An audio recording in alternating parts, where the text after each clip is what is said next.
Welcome to Inside Eastern Utah. We're here today with a super special guest and something great for our community. Yes. She's here.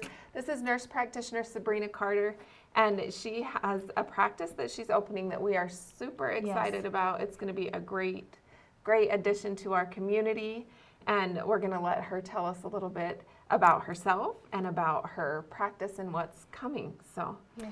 Okay, like I said, like you said, my name is Sabrina Carter. I am from East Carbon. Well, actually I moved there when I was about 10 years old, but I consider myself to be from East Carbon. When I was about 18 years of age, I moved away. And I spent about 20 years away, mostly in the Midwest in Missouri. I got my nursing education there, and my graduate degree was there as well too.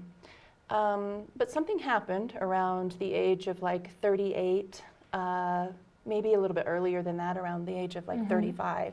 okay, I still think you look like you're like 30. So when you said that, I was like, whoa, what? Well, she's aged well. I feel very well. I felt a desire to be home, and part of that was related to what was happening in my family at the time, but also something else was happening. I would open Facebook every single day, and I would see these tragedies that were happening in our community, and I felt really compelled to be a part of that. And so I started doing the things necessary to make my way home. And so several years later, here I am, and it's been a journey for sure. And now I'm finally here, and I hope to contribute in some meaningful way to this community. Yes, and that way is going to be through your practice. It's called Positive Pathways. It is. And it's going to be all about mental health. Is that right? It is. It's adult mental health right now. I might be able to add children at some point in the future, but for right now, it's adult mental health. And the focus is on anything related to mental health. So that could be anywhere from depression to anxiety to substance abuse to things like PTSD, maybe eating disorders, anything in that realm. I feel like I could probably address that and help the needs of the community. And you've worked in that field for many years. Tell us a bit about your background and your background in mental health specifically. Okay, so my first exposure to mental health was inside the emergency room. That's what I did before I became a nurse practitioner. I spent about 15 years working in various different emergency rooms, and the exposure there, it's incredible. It's not the best representation of mental health per se inside the emergency room. It can be kind of a, well, I guess you might say it would be more equivalent to all the bad sides of mental health, right? So I did that for about 15 years. And then after I got my graduate degree, I got a job at a free clinic in St. Joseph, Missouri. Now, it was primarily for physical health, but they had so many mental health issues that I could not address their physical health unless I addressed their mental health issues first.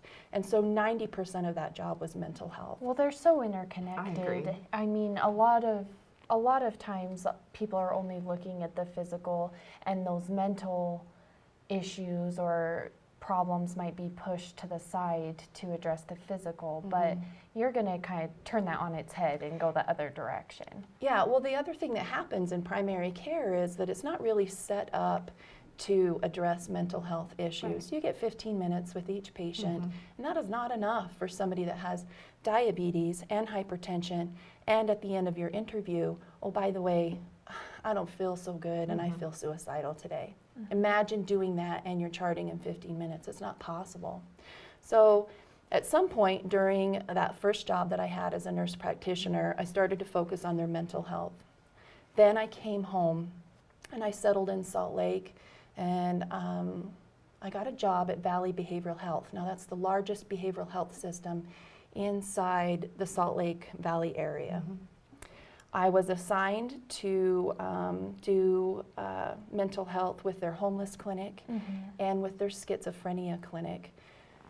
So my patients were really, really, really sick. They were the type of patients that were on the cusp of hospitalization or hospitalized. They were the sickest of the sick patients. That exposure was phenomenal for me. And it kind of changed my tune in terms of the way I saw mental illness. I came to understand that schizophrenics are wonderful human beings if they're on the right medication. Folks with depression are wonderful human beings if they're on the right medication and they're working on all these other aspects in their life. Substance abuse disorders, they're good people, but they need to be shown how to have a wonderful and meaningful life. And you obviously saw a need in this area after all that experience, coming back here, there's obviously problems with substance abuse, problems with depression, just like in any area, but you saw a need that really you're hoping to fill now. I hope that I can be that. I got to a point when I started poking my nose around what was happening in the community. I got to a point where I realized that there wasn't an avenue for individuals with private insurance to seek help. You did that through your primary. You do that through your primary care here in this area. Or if you're lucky enough to have Medicaid or Medicare, you can access Four Corners. So the need is there, and I hope to fill that niche. And you're going to be accepting patients in mid-September, is that right? September 15th is my first day. That's a Friday, and I have no idea. You're like, that day sounds really good.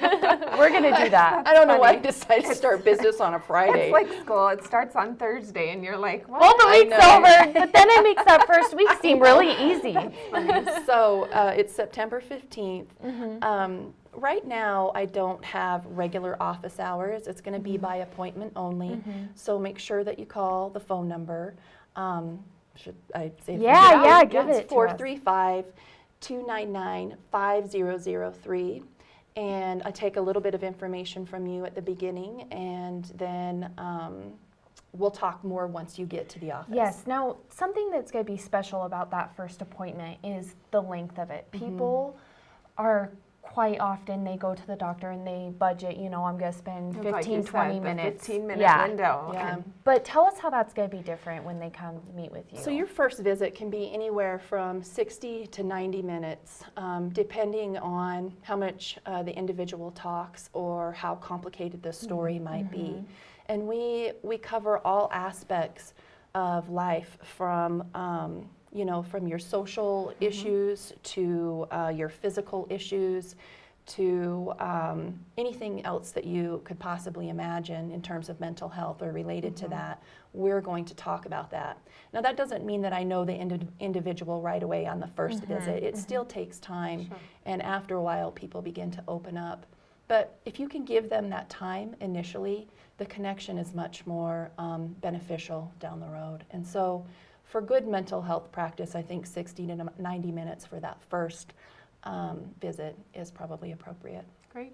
Well, it's certainly a complex area you get into with mental health. When you talk about that along with physical and combine everything together, there's many layers to it. And then when you start adding medication to the mix, stuff like that, it takes a long time to cover everything. It does. It's considered a specialty. And that's the reason why you get so much time. That was basically pretty much standard where I came from before, and I hope to bring that down here as well. Continue that. So walk us through the process. They have that first visit, but then another important aspect of this is medication management. So that's what I'm good at, is medication management. And so when you come to me, and I evaluate you, there are more things than just Zoloft and Celexa out there for depression or anxiety.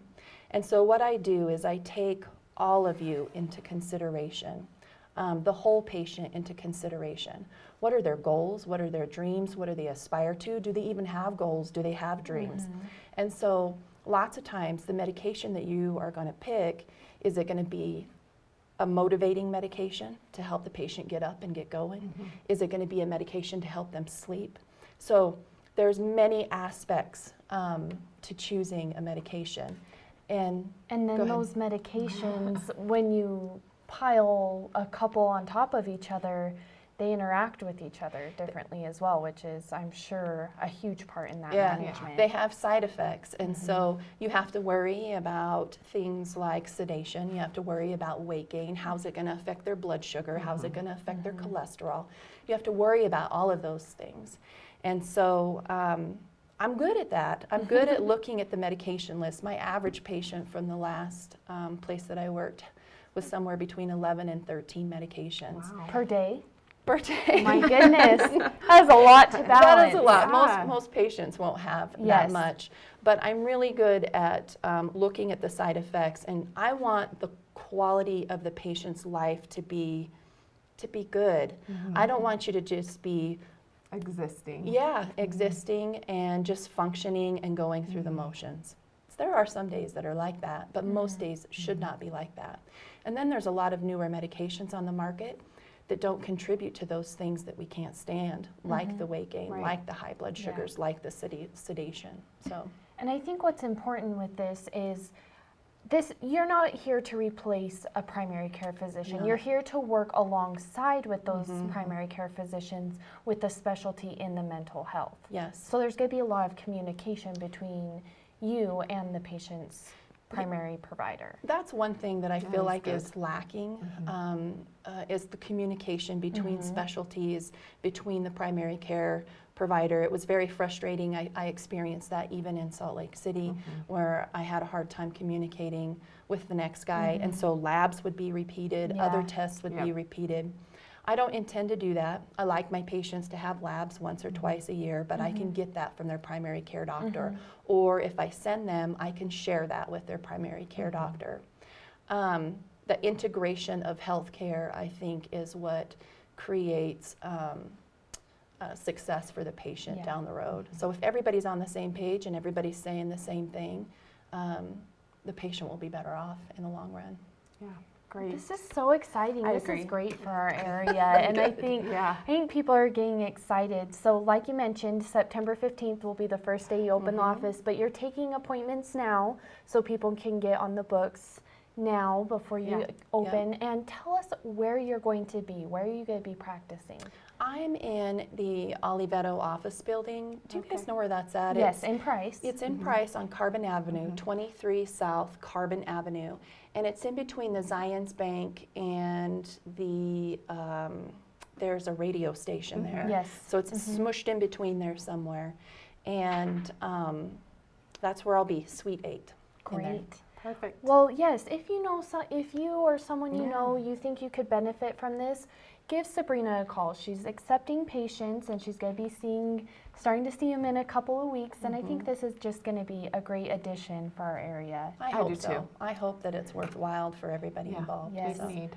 And I Okay. think it's also important to have a local back, because every time locals can come back and practice here and stay here, it really helps with that patient and I provider. agree. We talked earlier with about trust, and I think that people that need help kind of can relate and know that you know kind of what we're dealing with. You've been here, you grew up here, and Yeah. so there's that. Which we trust talked about, aspect. you're invested Yeah. in a different way in the community. Yeah. You know the ins and the outs.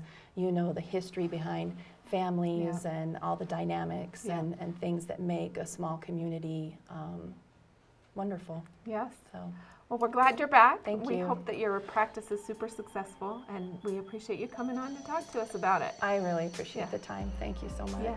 And stick around. We'll be back in a few more minutes with more from Inside Eastern Utah.